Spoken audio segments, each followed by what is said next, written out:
안녕하십니까. 803 조경과 구들장입니다. 2020년 5월부터 새롭게 바뀐 직불제, 즉 공익형 직불제에 대하여 알아보도록 하겠습니다. 직불제에 대해서 많이들 궁금해 하시고 질문도 많이 하시는 것 같아서 새롭게 뭐가 바뀐지, 어떻게 바뀌는지, 공익형 직불제는 무엇인지 여기에 대해서 알아보도록 하겠습니다.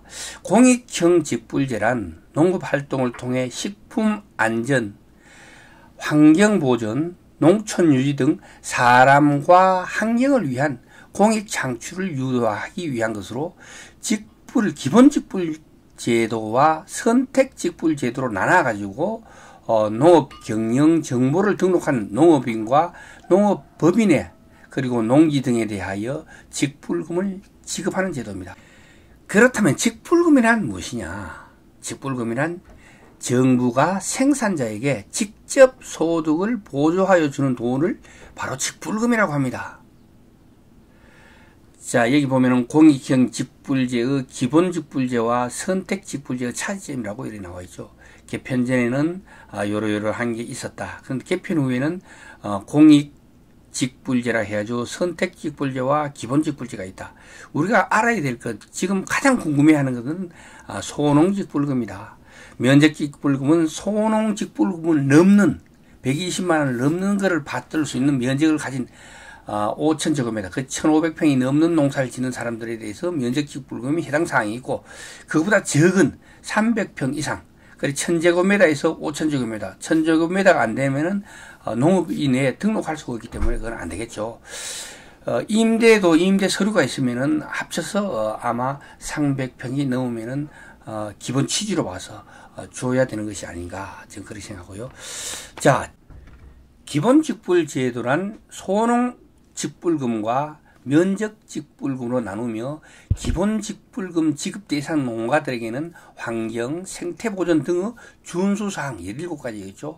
요거를 적용하게 됩니다. 소농직불금은 일정 요건을 모두 충족하는 농가에게 면적에 관계없이, 그러니까 300평 넘는 농업인이야 가능하겠죠. 연 120만 원을 지급하여 농가의 안정적인 수입을 보장하겠다는 것이며, 면적직불금은 농지가 5,000제곱미터, 즉 1,500평이 넘는 농가에게 120만 원이 넘는 직불금을 합리적으로 지급하기 위하여 면적 구간을 나눠 가지고 기준 면적이 커질수록 지급 단가를 낮아지도록 한 것이 바로 면적직불금입니다.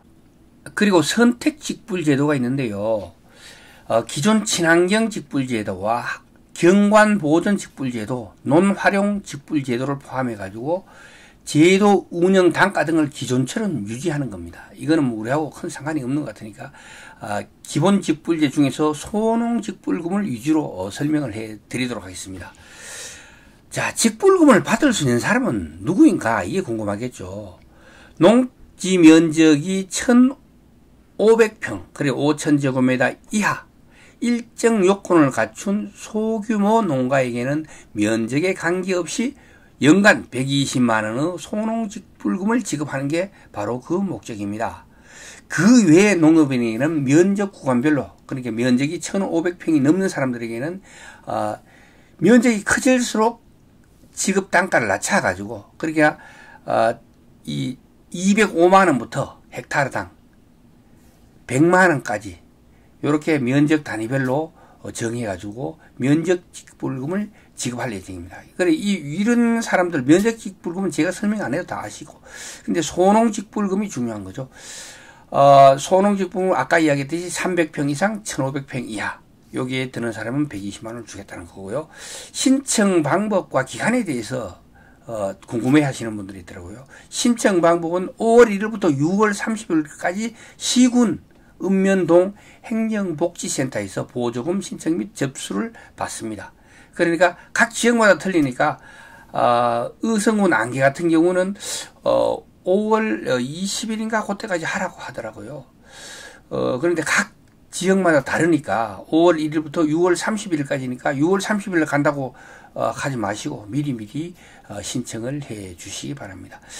이후 7월부터 10월까지는 활동 의무 이행을 점검을 하고 12월 달에는 직불금을 공익형 직불금을 지급하게 될 예정입니다.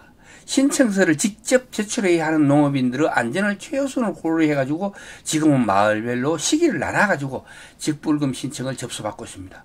혹시 이때 모여있는 사람들은 면사무소에 담당 직원, 산업계에서 담당하고 있더라고요. 그 담당 직원에게 문의해 보시면은 추가로 아마 신청서를 제출할 수 있을 걸로 생각합니다. 직불금 지급 대상자에게 적용되는 활동 의무 준수 사항은 위와 같은 환경보호, 생태보존, 공동체 활성화, 먹거리 안전 등 분야별로 총 17개입니다. 그래 17개는 제가 사진으로 해놨으니까 이건 확인해 보시면 되고요. 이를 이행하지 않을 경우에는 준수 사항별로 직불금 총액의 10%를 감액을 하고 이 준수사항을 내다 반복적으로 한 번이 아니고 반복적으로 위반할 경우에는 직불금 총액의 최대 40%까지 감액할 예정이라고 합니다. 오늘은 궁금해 하시는 분들이 많아서 새롭게 단장한 공익형 직불제에 대해서 알아보았습니다. 지금까지 803 조경과 구들장이었습니다. 끝까지 시청해 주셔서 대단히 감사합니다.